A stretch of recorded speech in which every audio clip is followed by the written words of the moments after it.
दोस्तों, जैसा कि कल मैंने अपने एनालिसिस वीडियो में बताया था कि मैं मार्केट को अपसाइड देख रहा हूं। देखो एग्जैक्टली वही हुआ। आज बैंक निफ्टी खुलता है, थोड़ा नीचे यहाँ पे कंसोलिडेट करता है और ऊपर की तरफ निकलने लगता है। सिमिलर सिचुएशन आज निफ्टी में भी हुआ। निफ्टी भी अच्छा खासा लेवल्स अपसाइड का इसने टच करा। कल ही मैंने अपना टारगेट दिया था बैंक निफ्टी में 44,500 44,600 का दोनों टारगेट हिट हो गए।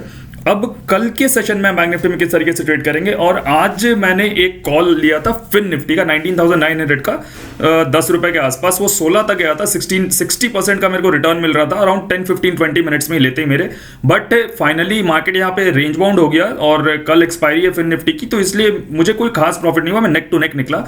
एक्चुअली मुझे ये मूव बहुत ज्यादा कन्विंसिंग नहीं लग रहा था, इसलिए मैंने बहुत बड़ा पोजीशन क्रिएट नहीं किया बैंक निफ्टी में, और फिन निफ्टी पे भी मैंने कोई बहुत खास पोजीशन नहीं लिया। बट मुझे पता है कि मार्केट का इस वीक का जो आउटलुक है वो पॉजिटिव है, और उसका रीजन मैंने आपको कल वाले वीकली एनालिसिस वीडियो में सब कुछ बता दिया है कि क्यों मार्केट ऊपर जाएगा। पूरा रीजन और लॉजिक है उसके साथ। चलिए देखते हैं कल हम बैंक निफ्टी में किस तरीके से ट्रेड करेंगे। अब देखिए, आज बैंक निफ्टी इस रेंज में घुसता है 12:45 के आसपास, मतलब 1:15 बजे से लेके 3:30 बजे तक, ऑलमोस्ट 2.5-3 घंटे ये इस रेंज में रह गया। 460 से लेके 550, मतलब ऑलमोस्ट 100 पॉइंट के रेंज में बैंक निफ्टी ट्रेड करते रह गया। अब कल हमें क्या करना है, बहुत सिंपल है। जब भी रेंज मिले हमें एक चीज को समझना है। यहाँ पे देखिए, कल अगर ये इसका ब्रेकआउट अपसाइड होता है तो ऑब्वियस सी बात है हम लोग यहाँ पे बाई करेंगे, लेकिन इसमें एक चीज आप ध्यान रखिएगा, ये ऊपर की तरफ इस रेंज का ब्रेकआउट हो रहा है या नीचे की तरफ इस रेंज का ब्रेकडाउन हो रहा है फ्लैट खुल के, ये जो भी चीज हो रही है 12 बजे के बाद होना तो वो ट्रस्टेबल ब्रेकआउट कहलाएगा। अगर ये सुबह सुबह ही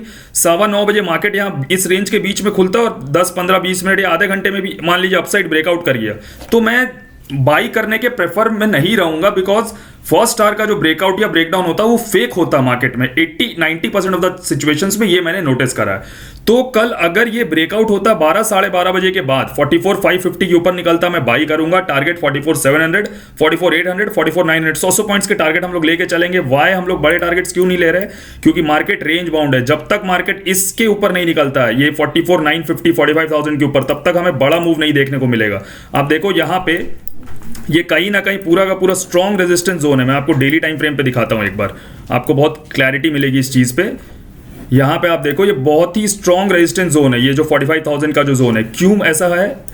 आप देखो यहाँ पे मार्केट गिरता है, एक डब्ल्यू पैटर्न बनाने का ट्राई करता है, ऊपर आता है, फिर ये नीचे रिटेस्ट करता है, और फिर जब इसका ब्रेकआउट होगा तो ये रियल ब्रेकआउट होगा और असली मोमेंटम, मतलब 45,000 के ऊपर बैंक निफ्टी 300-400 पॉइंट एकदम फास्ट मूव करेगा। मतलब ऑप्शंस के जो प्रीमियम वो डबल ट्रिपल हो जाएंगे जिस दिन ये 45,000 के ऊपर ट्रेड करने लगेगा। इसलिए 45,000 तक मैं छोटे छोटे टारगेट्स लेके चलूंगा। जब तक उसके ऊपर ट्रेड नहीं कर रहा है तब तक मैं इसमें बड़े टारगेट्स के लिए प्लान नहीं करने वाला हूं। तो सिंपल है, जो भी ब्रेकआउट होगा 12-12:30 बजे के बाद, अगर ये 44,550 के ऊपर निकलता, बाई करेंगे। टारगेट्स मैंने बता दिया। और अगर 12-12:30 बजे के बाद 44,460 के नीचे आता है तो हम लोग सेल करेंगे। टारगेट हम लोग 44,330, 44,300 तक का रखेंगे। ज्यादा बड़ा टारगेट डाउनसाइड का नहीं रखेंगे। क्यों? क्योंकि इस वीक का जो ओवरऑल आउटलुक है ना मार्केट का, वो पॉजिटिव साइड है। तो अगर कल हमें नीचे का ट्रेड मिलता है ना, तो आप समझ लीजिए कहीं बहुत ज्यादा ये नीचे नहीं आएगा जैसा मुझे लगता है। ये मैक्सिमम मुझे लगता है यहां तक आ जाए 300 तक या 250 तक, यहां पे आके ये डब्ल्यू पैटर्न बनाने का ट्राई करेगा और ऊपर की तरफ ये रिवर्सल लेगा, क्योंकि मार्केट का जो पूरा आउटलुक है वीक को लेके वो पॉजिटिव है। अब बड़ा गैप अप का केस में सपोज करते बड़ा बैंक निफ्टी गैप अप खुल जाता है 44,650, 700 के आसपास, तो यहां पे हम लोग वेट करेंगे। मार्केट को एक यहां पे रेजिस्टेंस बनाने दीजिए, और जब इस रेजिस्टेंस का ब्रेकआउट होगा मार्केट में तब हम लोग इंटर करेंगे। बाई हम लोग उस सिचुएशन में करेंगे। बड़े गैप अप खुलते हम लोग तुरंत कुछ नहीं करेंगे जब तक एक रेजिस्टेंस बना के उसका ब्रेकआउट नहीं करता। टारगेट क्या रखेंगे? 44,900, 45,000 का हम उस सिचुएशन में टारगेट रखें। अब अगर गैप डाउन खुल जाता, सपोज करते 44,400, 44,300 के आसपास खुल जाता, तो सिमिलर है, मैंने बता दिया वीकली आउटलुक पॉजिटिव है। तो यहां पे मैं सेल नहीं करूंगा, मैं कोई ना कोई डब्ल्यू पैटर्न फाइंड करूंगा, हायर लोस मैं फाइंड करने का ट्राई करूंगा, और रेजिस्टेंस जैसी ब्रेक होगा मैं अपसाइड के लिए ट्रेड करूंगा। टारगेट रखूंगा 44,500, 44,600 तक का।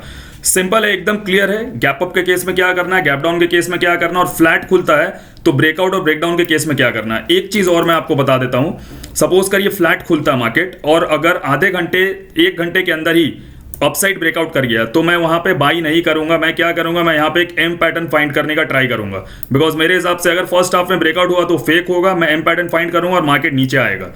और सपोज करते हैं सिमिलर सिचुएशन में मार्केट फ्लैट खुल के ये नीचे की तरफ ब्रेकडाउन कर गया आधे 1 घंटे में फर्स्ट हाफ में, तो मैं यहां पे सेल नहीं करूंगा। मैं फिर से डब्ल्यू पैटर्न फाइंड करूंगा और मुझे पता है मार्केट यहां से रिवर्स कर जाएगा। अच्छा, ये तो हो गई बात, अगर फर्स्ट हाफ में ब्रेकआउट हुआ तो मैं रिवर्सल देखूंगा, बट एक सिचुएशन और है यहाँ पे। गैप अप बता दिया, गैप डाउन बता दिया, फ्लैट खुल के ऊपर जाएगा तो कब बाई करना, फ्लैट खुल के नीचे जाएगा तो कब बाई करना है। फर्स्ट हाफ में जाएगा तो मैं एम देखूंगा, फर्स्ट हाफ में नीचे जाएगा तो डब्ल्यू देखूंगा। बट अगर सपोज करिए ये फर्स्ट हाफ में ऊपर इसने ब्रेकआउट दिया और यहाँ से रेजिस्टेंस बना के अगर ये फिर से ब्रेकआउट देता है यहाँ पे, तब मैं इस सिचुएशन में बाई कर लूंगा। अगर एक बार इसको ब्रेकआउट किया और फिर यहाँ पे रेजिस्टेंस बना के फिर ब्रेकआउट करता है, डबल ब्रेकआउट हुआ, तब मैं यहाँ पे बाई करूंगा। और सिमिलरली यहाँ पे इसको नीचे ब्रेकडाउन किया और फिर ऊपर आके फिर एक सपोर्ट इस तरीके से ब्रेकडाउन होता है, डबल ब्रेकडाउन हो रहा है, मतलब एक बार इस जोन का 44,460 का और फिर ये जो सपोर्ट बनाएगा उसका, तो इस सिचुएशन में मैं सेल करूंगा फर्स्ट हाफ वाले केस में भी। आइए अब देखते हैं निफ्टी में हम किस तरीके से ट्रेड करेंगे। देखिए सिमिलर है, निफ्टी में हम लोग फ्लैट खुलता अपसाइड निकलता है तो 19,330 के ऊपर जैसे ही निफ्टी निकलता है, यहाँ पे ये सब बता दे रहा हूँ, जो भी ब्रेकआउट ब्रेकडाउन्स के बारे में मैं बात करता हूँ सब सेकंड हाफ के ब्रेकआउट ब्रेकडाउन्स होते हैं 12 साढ़े 12 बजे। उससे पहले वाले ब्रेकआउट ब्रेकडाउन्स में मैं ट्रस्ट नहीं करता हूँ। अगर 19,330 के ऊपर 12 साढ़े 12 बजे के बाद ये निकलता तो हम लोग बाई करेंगे। टारगेट 19,380, 19,430 और 19,480, इस तरीके से 50-50 पॉइंट के टारगेट्स हम लोग अपसाइड लेके चलेंगे। सिमिलरली अगर निफ्टी कल इसके नीचे आ जाता है, ये जो जोन है 19,230 बहुत बड़ा स्पेस है, इसके नीचे आता है और एक डाउनवर्ड प्राइस एक्शन बनाता, तभी मैं सेल करूंगा, वरना सेल नहीं करूंगा। नहीं तो इसके नीचे अगर आता है, गैप डाउन खुलता है, तो मैं यहाँ पे एक डब्ल्यू पैटर्न फाइंड करूंगा, रिवर्सल देखूंगा। दिमाग में कहीं ना कहीं मार्केट का आउटलुक पॉजिटिव है इस वीक को लेके। बड़ा गैप अप खुलता है तो यहाँ पे भी एक रेजिस्टेंस बना के जब ब्रेकआउट करेगा तभी हम लोग बाई करेंगे। ठीक है, एकदम क्लियर है, जैसा बैंक निफ्टी में करना है वैसे ही निफ्टी में करना। फिर निफ्टी में किस तरीके से ट्रेड करेंगे, कल फिर निफ्टी की एक्सपायरी है। आप देखिए यहाँ पे मैंने एक रेंज बनाया है 19,797, मतलब 19,800 से लेके 19,730, 70 पॉइंट का रेंज है। ये फ्लैट खुलता है और इसी रेंज में रहता है, इसको रहने दीजिए। जिस तरफ भी 12 साढ़े 12 बजे के बाद ब्रेकआउट या ब्रेकडाउन होता है, सपोज कि ये 12 साढ़े 12 के बाद अपसाइड ब्रेक करता है तो हम लोग यहाँ पे कॉल ले लेंगे।